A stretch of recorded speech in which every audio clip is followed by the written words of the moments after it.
Have you noticed more wild animals out during daylight hours lately? Some of them nocturnal. There's a reason for that.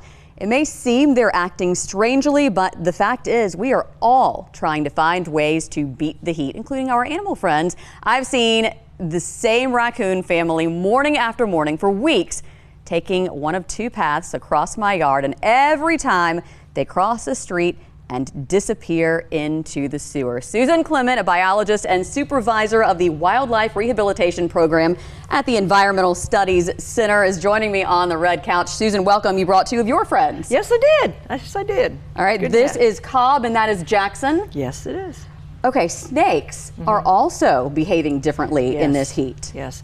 You know, snakes you think of being out in the summer, in the daytime. All reptiles, because they need the warmth. But right now it is so hot that they're needing to find cool areas. And so they're becoming actually more active at night than during the day, because basically the nighttime temperature has been our normal daytime temperature for the summer.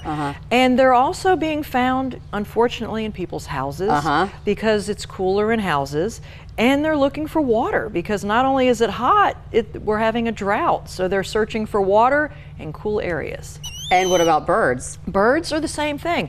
You know, water is important for all animals. So birds, at least they can fly, so they can get around more and find water a lot easier than, say, a snake that has to, you know, slither to a place to drink. So birds are in a little better place because they can get in the trees, stay shaded.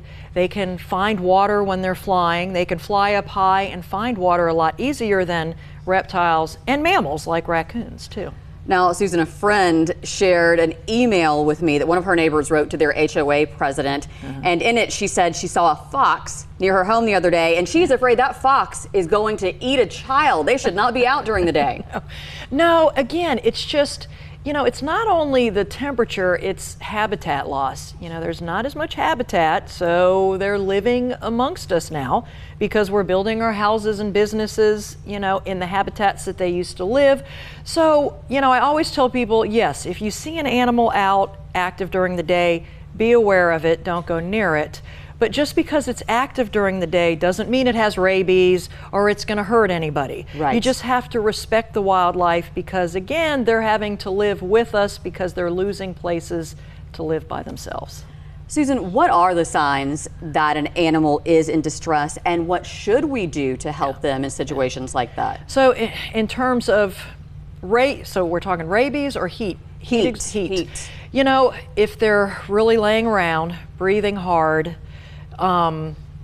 basically, if you just see them out during the day not moving anywhere, that's not normal. If they're just laying around and not moving from you if you approach them, that's not normal. Now, it might not be because of heat. It could be an illness. Raccoons can get rabies and distemper. But it can be heat also. So what we are recommending is, you know, in your yard, have a bird bath out. Put a saucer of water on the ground, not only for birds, but for snakes and frogs, lizards, and other animals. Because again, with this heat, we're having a drought, and so animals are in search of water almost more than anything. Susan, thank you so much for explaining that. And Cobb, thank you. Jackson, thank you.